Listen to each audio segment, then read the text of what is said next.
tous et bienvenue. Je suis ravie de vous retrouver aujourd'hui et de vous proposer un pas à pas technique. Alors, j'ai préparé un ovale qui serait la base d'une panière, d'un sac, d'une corbeille. Voilà.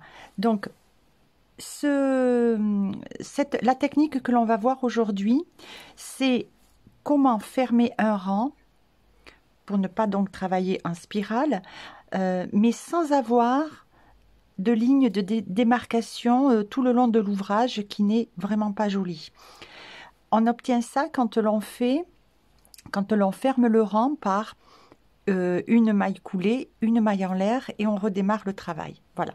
Donc là, on va éviter. J'ai déjà fait une vidéo sur le cercle parfait où je présentais une technique pour éviter ce désagrément, donc une connexion parfaite.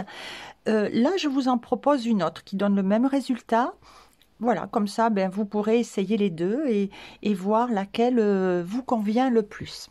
J'ai utilisé le fil Marama, qui est le fil parfait pour tout le loisir créatif, donc 85% de coton, 15% de polyester, aiguille 5-6, crochet 5, 250 grammes, 225 mètres.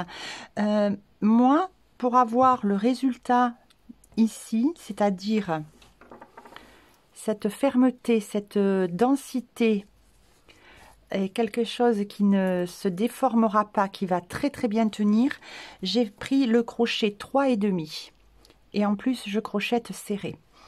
3,5 pour l'ouvrage, mais quand même pour la chaînette de base de fondation, j'ai pris 4,5.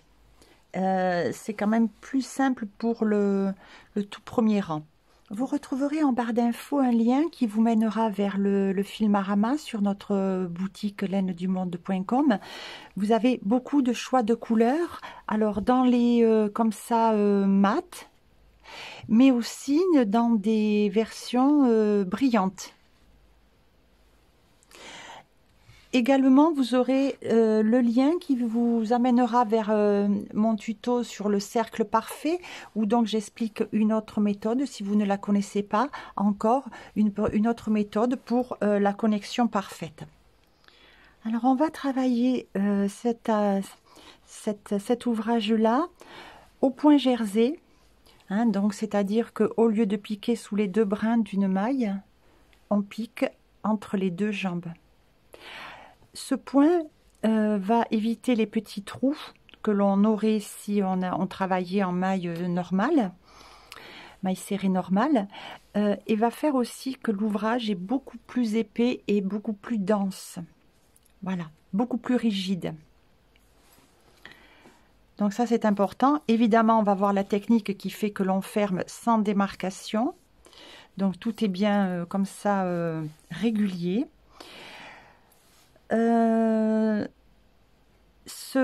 Cet ovale se décompose en 3 parties. On a une partie centrale et 2 arrondis. La partie centrale sera toujours sur le même nombre de mailles au fil des rangs. Elle sera définie par le nombre de mailles en l'air que l'on va monter dès le départ. Là, moi, ici, pour cet ouvrage-là, mes mailles centrales sont toujours de 14. Voilà, donc 14. Et ici, on voit les arrondis. Pareil de l'autre côté, les augmentations, bien sûr, se font sur les arrondis. Donc, c'est très simple. Il n'y a pas de difficulté. Juste la technique du jersey et la technique de la connexion parfaite. Eh bien, si cela vous intéresse à découvrir, lançons-nous dans la vidéo. Avec mon crochet 4,5, je vais monter une chaînette de 16 mailles en l'air.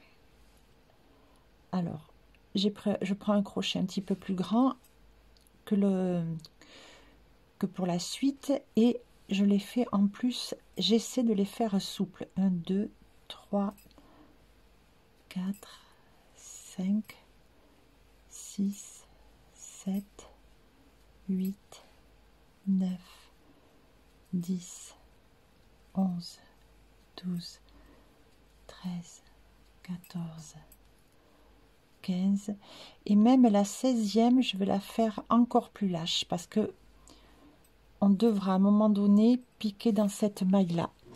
On peut la marquer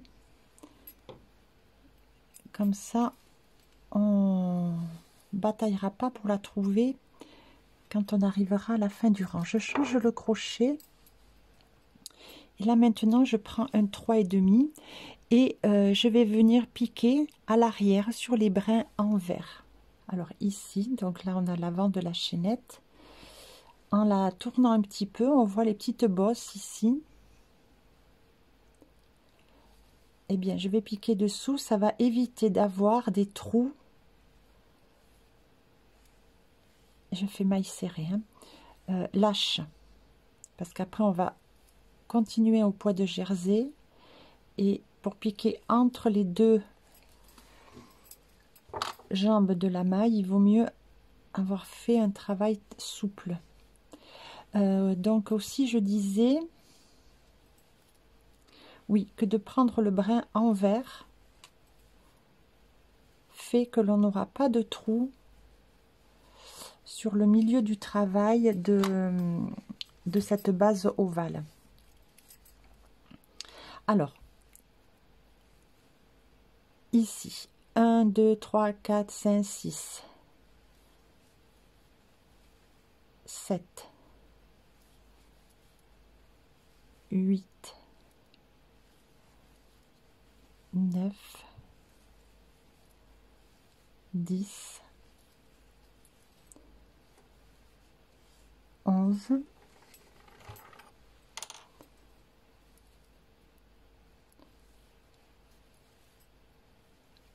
12 13 14. Alors il me reste une maille à faire, mais dans cette maille, donc là j'en ai fait 14. Dans la dernière ici, je vais faire 3 mailles serrées. On va commencer à créer l'arrondi. Voilà. Et maintenant, celui-là, je ne le veux pas. Voilà. Donc maintenant, je vais venir là et je vais refaire 14 mailles serrées comme on a fait de ce côté. Donc en vis-à-vis,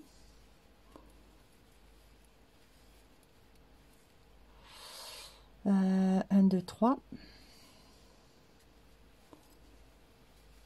4,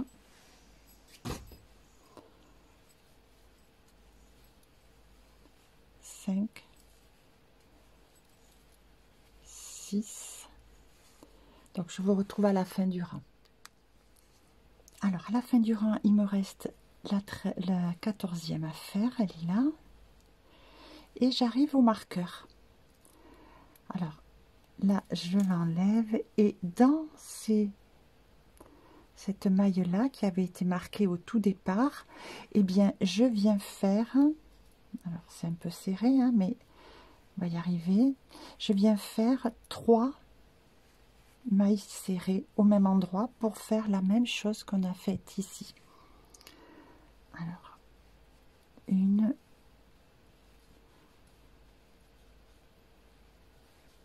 pour ça que je disais de la laisser souple, un peu plus grande, de l'agrandir. 2,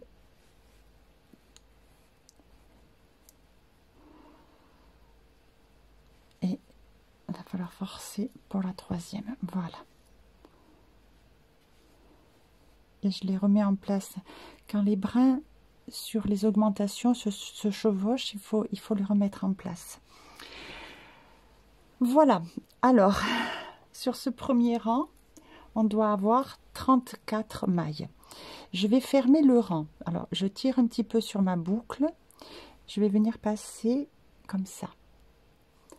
Je récupère cette boucle, je la fais glisser sous les 2 brins.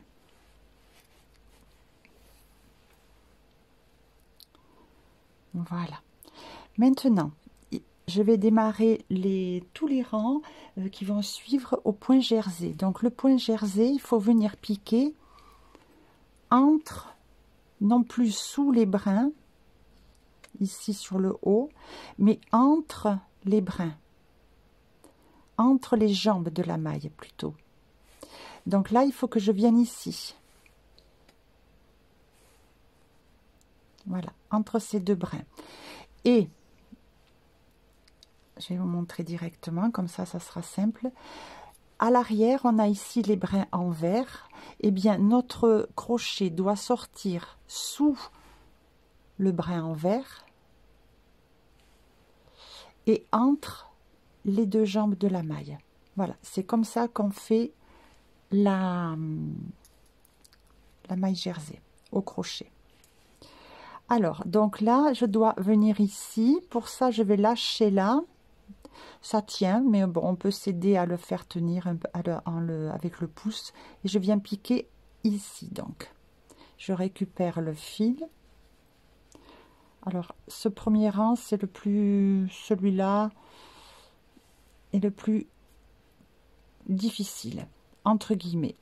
Donc, quand j'ai récupéré ma boucle, je passe le crochet sous celle-ci et je fais la première maille du rang. Voilà. Et là, je viens à côté, pareil, entre les deux jambes, sous le brin en vert. C'est la deuxième maille au point jersey. 3, 4,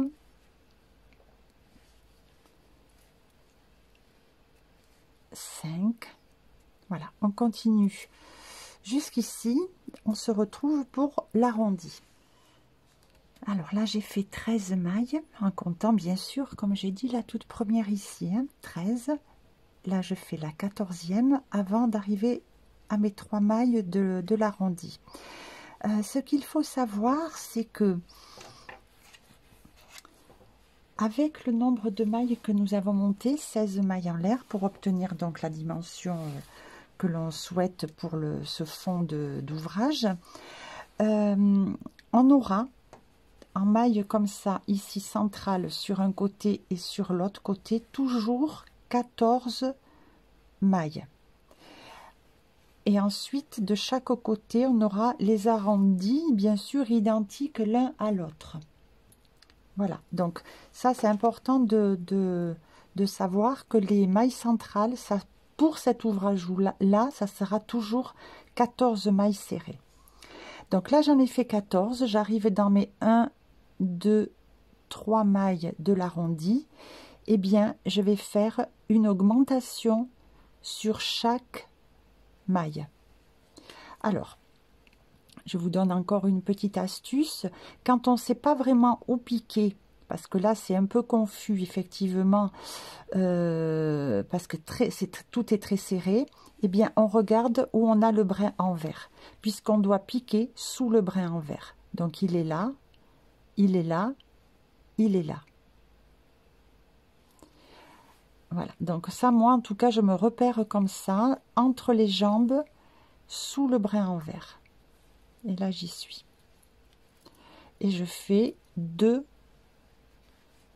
mailles au même endroit. Donc, comme j'ai dit tout à l'heure, quand les mailles, si les mailles se chevauchent, enfin les brins, il faut les remettre en place pour pas que ça fasse des épaisseurs disgracieuses. Voilà, donc là, j'ai fait une première augmentation. Là, je viens ici, sous mon brin en vert. Est-ce que je suis entre les deux jambes? Non, je n'étais pas entre les deux jambes, donc ça va déformer la maille. Alors je recommence et je vois que je vais piquer sur le côté à chaque fois, donc j'aide un peu. Voilà, là c'est bon. C'est ce rang là hein, qui est un peu comme ça, où il faut prendre du temps si on veut le faire bien.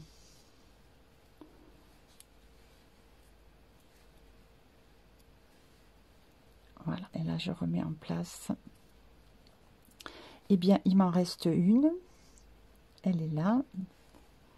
Ben là, ça s'est bien passé. Je suis au bon endroit directement. Donc, une.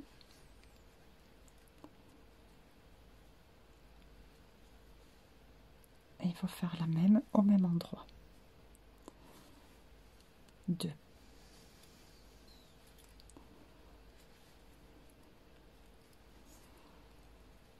Voilà.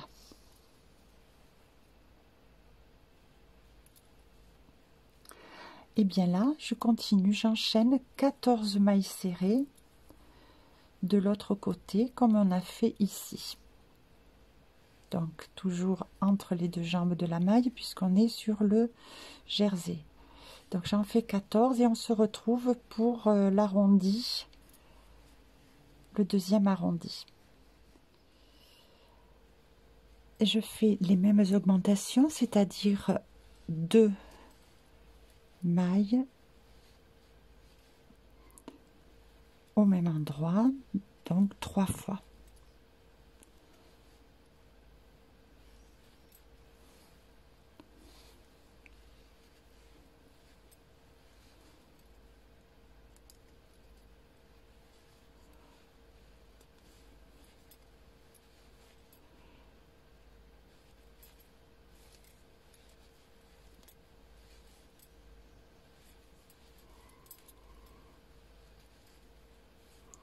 Voilà. Et maintenant, je vais terminer le rang. De la même façon, je passe la boucle. Ah, je resserre, j'avais tiré une grande boucle. Voilà. Alors, ça, c'était donc le rang numéro 2. On le voit ici, hein, 1, 2. Voilà. Et on recompte ces mailles, on doit avoir 40 mailles. Et bien maintenant, on va démarrer le troisième rang de la même façon. Hop.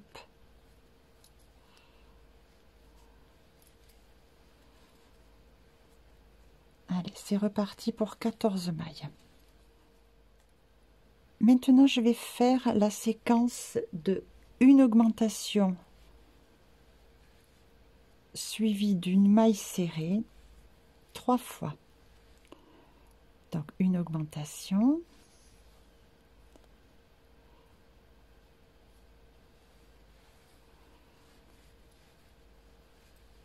Une maille serrée. Et je répète.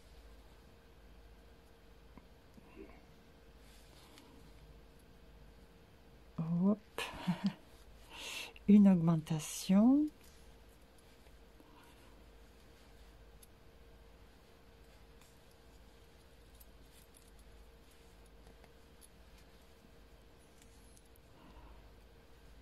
Une maille serrée.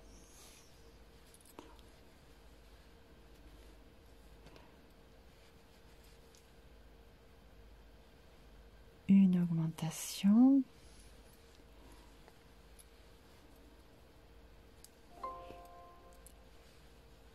Une maille serrée.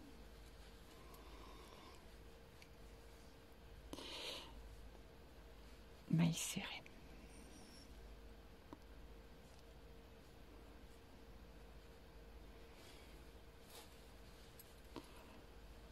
Voilà.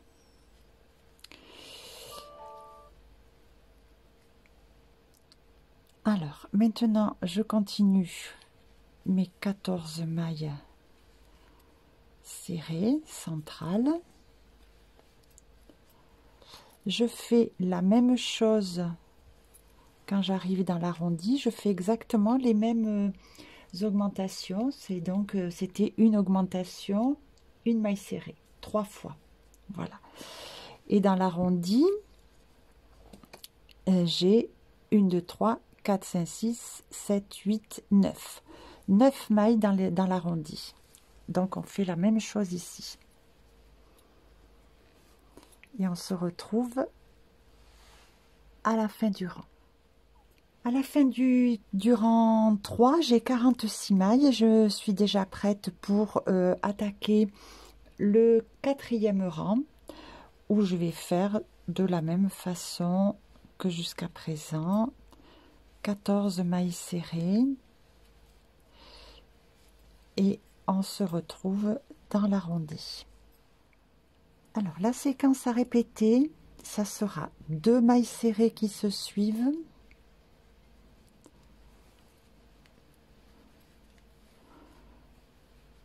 une,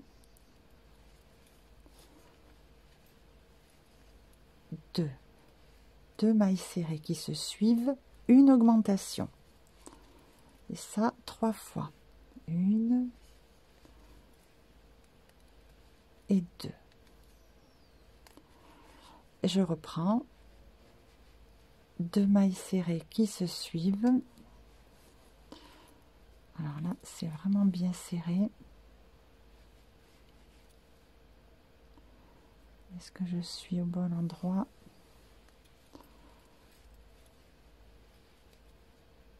Une, deux. Non, c'était 2 mailles serrées là qui se suivent. Oui. Donc à côté.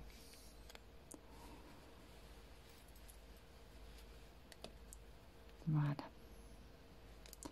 Et je refais là une augmentation. 1 et 2 au même endroit. Je refais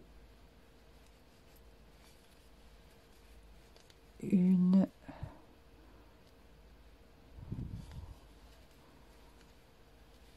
deux mailles serrées qui se suivent et une augmentation.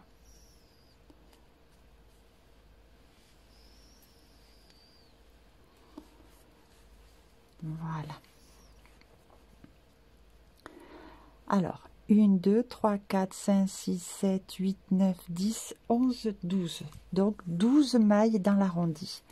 Là, je reprends mes 14 mailles serrées et je refais mes 12 mailles pour l'arrondi.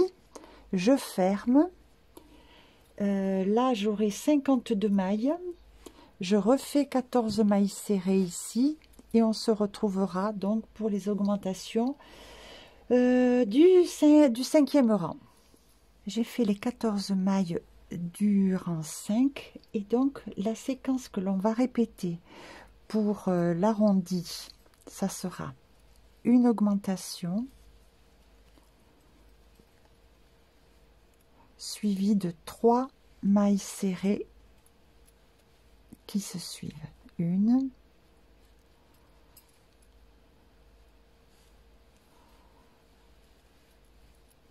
2,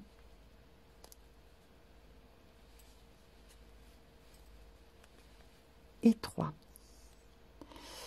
Et ça, on le répète 3 fois. Donc, je recommence. Une augmentation.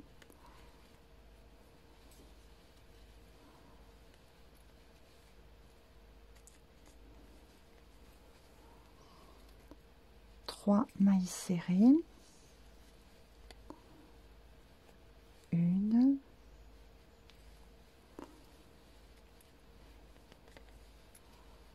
Deux. 3. Une augmentation.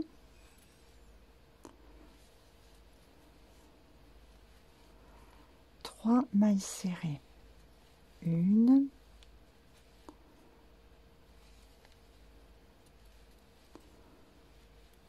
Deux.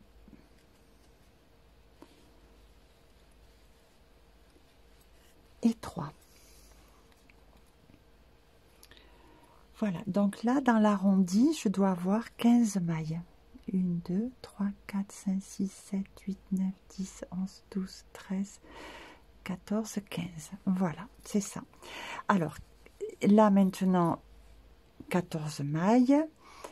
L'arrondi avec les mêmes augmentations que l'on a fait précédemment. Je ferme le rang. Je compte mes mailles, je dois en avoir 58. je redémarre 14 mailles serrées pour le rang 6 et on se retrouve pour faire l'arrondi ensemble. Je fais maintenant pour l'arrondi séquence à répéter de 4 mailles serrées qui se suivent. 1, 2,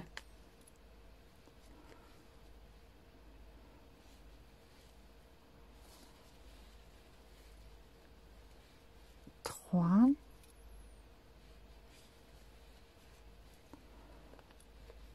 4. Et maintenant une augmentation. 1 et 2 mailles au même endroit. Je reprends 4 mailles serrées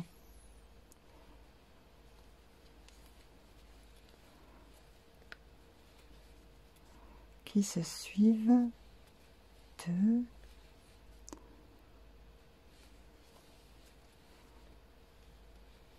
3,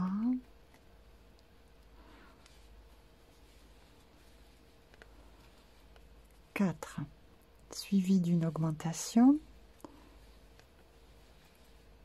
1 et 2.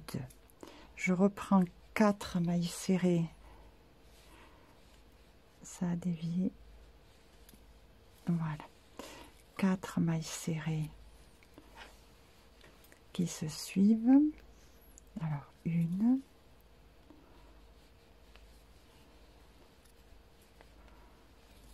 2,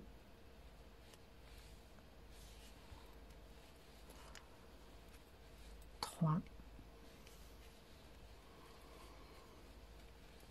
4 et une augmentation.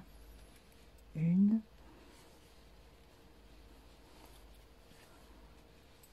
2. Alors, dans cet arrondi, je dois avoir 18 mailles. 2, 4, 6, 8, 10, 12, 14, 16 et 18. Voilà. Je reprends mes 14 mailles centrales, je refais l'arrondi avec les mêmes augmentations et je ferme le rang. Alors là, j'aurai 64 mailles pour ce 6e rang. Je reprends 14 mailles serrées, je redémarre avec 14 mailles serrées centrales pour le 7e rang et on se retrouve pour l'arrondi. Dans l'arrondi, je vais faire une augmentation,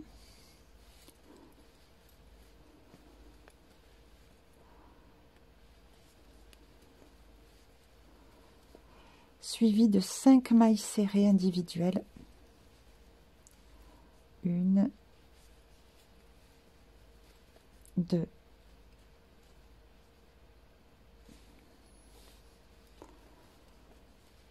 3,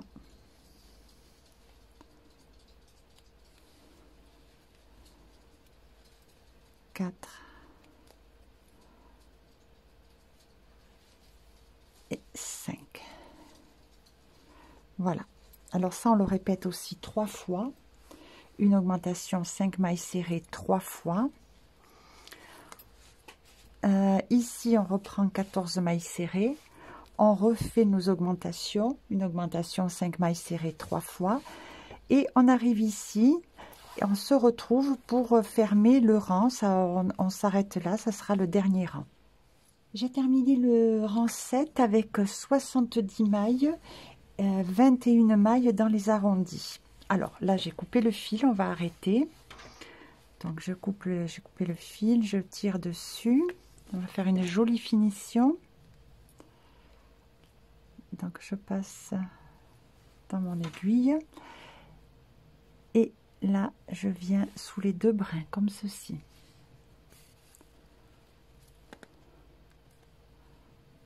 Voilà. Et dans la dernière maille que l'on a faite, je prends le brin arrière et le brin envers. Et voilà, on ajuste pour avoir à peu près la même dimension de maille. Voilà, et on a recréé une maille, une fausse maille ici, qui fait qu'on a la même régularité. Alors ça, maintenant, je vais le passer sous les brins d'un côté et je repars aussi de l'autre. Alors, que l'ouvrage soit un petit peu déformé comme ça, c'est tout à fait normal. Il va falloir juste le repasser. Voilà, avec le fer à vapeur. C'est du coton, donc il n'y a pas de souci. Et après, il ne bougera plus. Mais avant, vous voyez ici, on a ce petit trou là. Bon, alors ce petit trou, c'est en cachant ce fil qu'on va le résorber. Alors, on ne part pas comme ça, parce qu'au contraire, on va agrandir le trou. On part vraiment dans ce sens-là. Et là, c'est pareil, eh bien, on fait des passages dans un sens, dans l'autre, pour vraiment faire des courbes et faire que le fil ne se sorte pas. J'ai donc complètement terminé. Vous voyez, j'ai repassé l'ouvrage et là, il ne gondole plus. Il est bien plat, il est ferme. Il se tient très très bien. Alors, avec ce système de connexion parfaite, eh bien, on n'a pas de ligne de démarcation, comme si on avait fermé les rangs avec une maille coulée, une maille en l'air pour redémarrer le rang. Voilà. Le fait d'avoir travaillé en jersey, eh bien, densifie l'ouvrage. Il n'y a vraiment aucun espace. Donc là, c'est parfait. On a une bonne base pour démarrer un projet, un sac, une panière, voilà, un ouvrage en loisir créatif. Eh bien, écoutez, ce tuto est terminé. Dites-moi en commentaire ce que vous en pensez. Et mettez-moi un petit pouce en l'air si cela vous a plu. N'hésitez pas à partager, à vous abonner. C'est important pour le développement de la chaîne, de notre chaîne YouTube. Je vous en remercie. Et je vous dis à bientôt pour un nouveau Papa. Au revoir.